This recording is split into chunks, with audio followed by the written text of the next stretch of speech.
Como a população pode contribuir para preservar essa história e construir um futuro melhor? É exatamente isso, né? A população pode contribuir dando essa atenção e valorizando principalmente o trabalho dos historiadores, né? Porque às vezes, como nós não trabalhamos com coisas físicas, mas são coisas abstratas como é a história, muitas vezes a gente não é valorizado.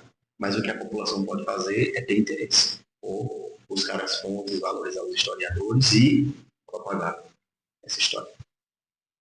Qual foi a maior transformação que o senhor presenciou na cidade ao longo dos anos? A maior transformação que eu pude observar foi o crescimento da cidade em si, porque eu nasci em 1991.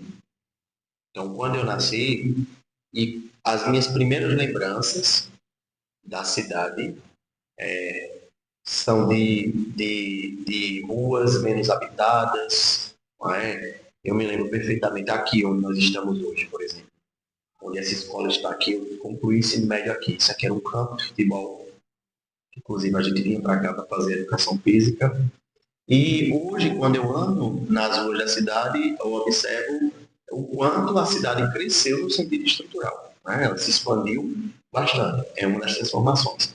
E isso vem em decorrência, principalmente, do êxodo rural. Vocês estudaram isso em geografia em algum momento do curso de vocês, né? As pessoas que vão deixando a zona rural e vão vindo para a cidade, se aglomerando, e a cidade foi se expandindo, crescendo. Então, foi uma das principais transformações. E, claro, que a adequação da cidade aos moldes mais tecnológicos, né? Então, por exemplo, andando pelo centro da cidade, eu me lembro uma daquelas praças não era do jeito que é hoje, né? Tinha, na frente da igreja matriz, tinha uns imensos pés de castanhola. E uma das coisas que mais me marcou foi que, quando aquela praça da frente da matriz foi reformada, houve a derrubada dos pés de castanhola, que eram muito grandes. E a cena mais interessante daquele icônico dia foi os pássaros procurando os seus ninhos. E eles não existiam mais. Porque durante o dia os pássaros estavam voando, né? Quando chegava a tardinha, eles procuravam os seus ninhos. E naquela tardinha, quando tudo foi derrubado, a gente lá na frente da igreja esperando a hora da missa, e centenas e centenas de andorinhas, de pardais, voando desesperados no centro da cidade, porque as árvores onde eles dormiam não existiam mais. Então, assim, ficou marcado. Obviamente que foi feito um trabalho para melhorar a estética do centro da cidade. Contudo, foi algo que mexeu muito naquele momento, porque já existia um habitat natural, né, para os pássaros e tudo mais. Mas, em resumo, a maior transformação que eu vejo é essa questão da expansão da cidade. A cidade ela cresceu muito e muito. Então, é a maior transformação que eu enxerguei até hoje. Como as tradições e festas populares podem ajudar a manter viva a identidade da cidade? A festa do padroeiro principal, a festa do padroeiro é o principal objeto de manutenção da nossa cultura. Porque quando a gente vai falar de cultura, esse tema cultura ele é muito amplo, porque existe a cultura de cada família. Cada família tem uma cultura, né? Cada família tem um jeito de celebrar as suas festas. Existe a cultura de cada comunidade onde você vive. Então, cada local desenvolve o seu jeito de viver sua cultura. Existe a cultura local no sentido, quando se fala de cidade, de município. Existe a cultura regional, estadual. Eu só não acho que existe uma cultura a nível nacional, até porque o Brasil não tem uma só cultura. A gente não pode dizer qual é a cultura do Brasil. Aí você vai dizer é o carnaval, mas tem estado que não tem carnaval. Qual é a cultura do Brasil? É o São João. Vai ter estado que não vai saber nem o que é o São João. Mas, assim, a nível municipal, eu vejo que uma cultura ela ainda é bastante preservada, que é a festa do padroeiro, porém ela precisa ser melhorada. Ela precisa ser melhorada. A festa de São Sebastião que existe hoje, ela precisa ser melhorada porque ela não cabe mais para a realidade que nós temos hoje. Então é preciso se fazer uma reconfiguração da festa, apesar de que ela ainda é muito forte e ela permanece. Mas a principal marca de São Sebastião do Lagoa, o Centro Cultural é a festa de São Padroeiro. Porque em janeiro, todo mundo que é daqui, mas que não está aqui, vem para cá. Se não vem fisicamente, vem mentalmente. Porque onde ela estiver, está celebrando. Está na festa do padroeiro. Outro aspecto cultural que eu acho que deveria melhorar é a festa junina. Infelizmente, por conta da influência que nós temos de Campina Grande e de Esperança, esqueceu-se de preservar a festa junina do município. Então, eu acho que o município, seja a gestão que esteja trabalhando, precisa, sem dúvida alguma, resgatar a cultura junina. Seja para ser celebrado uma semana, em 10 dias, em 3 dias, mas Campina Grande é um grande centro, Esperança é um grande centro, mas nós também temos. Nós também temos. E nós precisamos. Então, no sentido cultural, como eu disse, a festa de janeiro é a principal, precisa ser melhorada. E o São João nosso precisa ser resgatado. Nós tivemos, vocês não vão lembrar porque são muito jovens, mas no final da década de 90 e no início dos anos 2000, nosso município celebrava o Arraial da Roça, que era uma festa simples, porém com muita participação e que marcava essa cultura junina local. Então, é algo que precisa ser resgatado. Para você, o que significa ser lagoa-rocense? Para mim, o que significa ser lagoa-rocense é aquilo que está lá na primeira pergunta. Nós trabalhamos muito em história, principalmente em história contemporânea, a construção da identidade.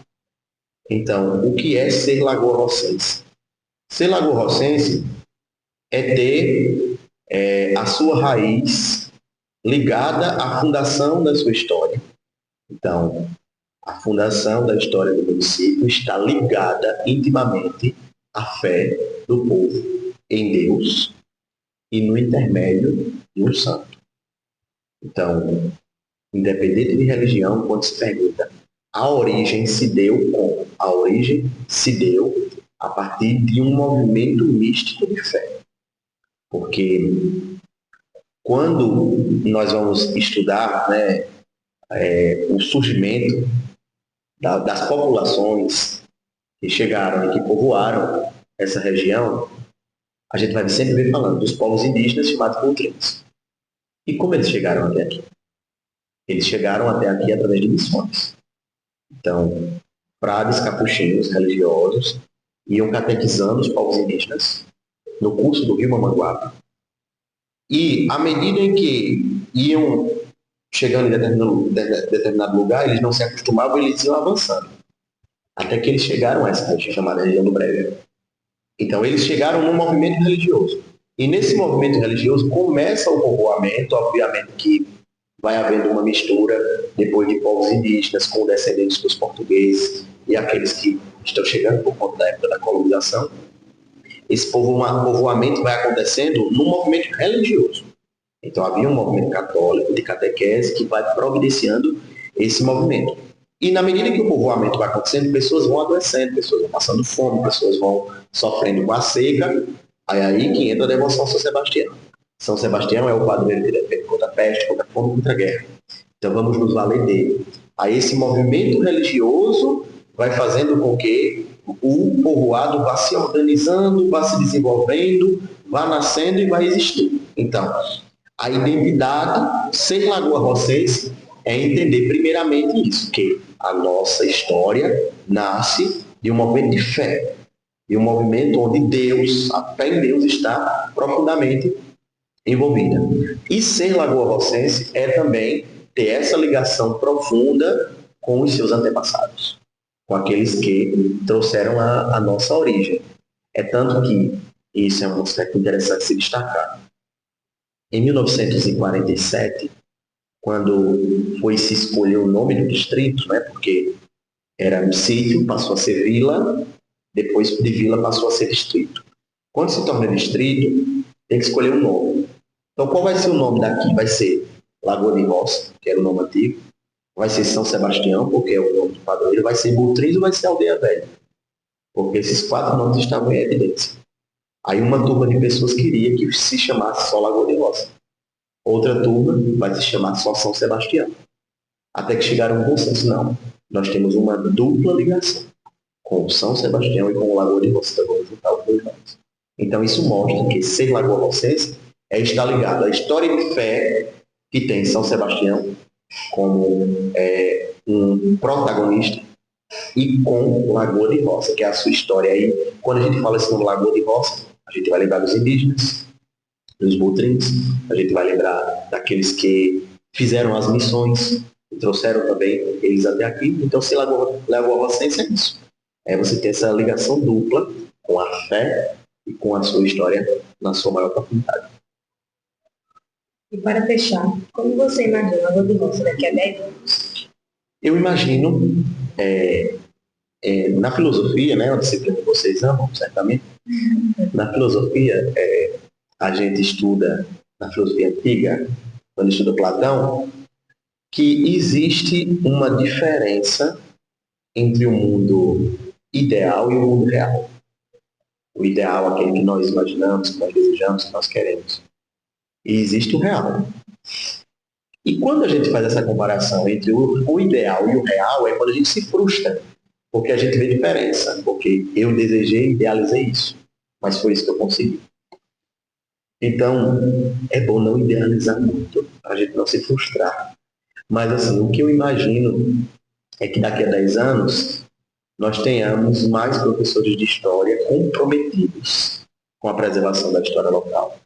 Que nós tenhamos um museu, que nós tenhamos um teatro, que nós tenhamos uma praça de eventos grande e bonita para os nossos festejos, e que nós tenhamos mais alunos e alunas comprometidos em estudar e levar a história de Lagoinhas. E que nós tenhamos, principalmente, uma população com a sua identidade verdadeiramente preservada. Existem alguns povos que exageram, inclusive, na questão da defesa da sua nacionalidade. Nós não precisamos chegar a isso, mas nós precisamos dizer: sou Lagoa Rocense, amo a minha história, entendo a minha história. Né? A gente se apaixona por aquilo que a gente conhece. Então, é isso que eu acho que tem que ser feito. Eu imagino, daqui a 10 anos, uma São Sebastião de Lagoa de Roça é mais profunda na sua história nesse sentido. A gente agradece a sua participação, Everton. E foi isso, gente. Esse foi o episódio de hoje. Não esqueçam de nos seguir nas redes sociais, no nosso canal do YouTube. Se inscreva também no canal. E é isso, né? Tchau, Tchau,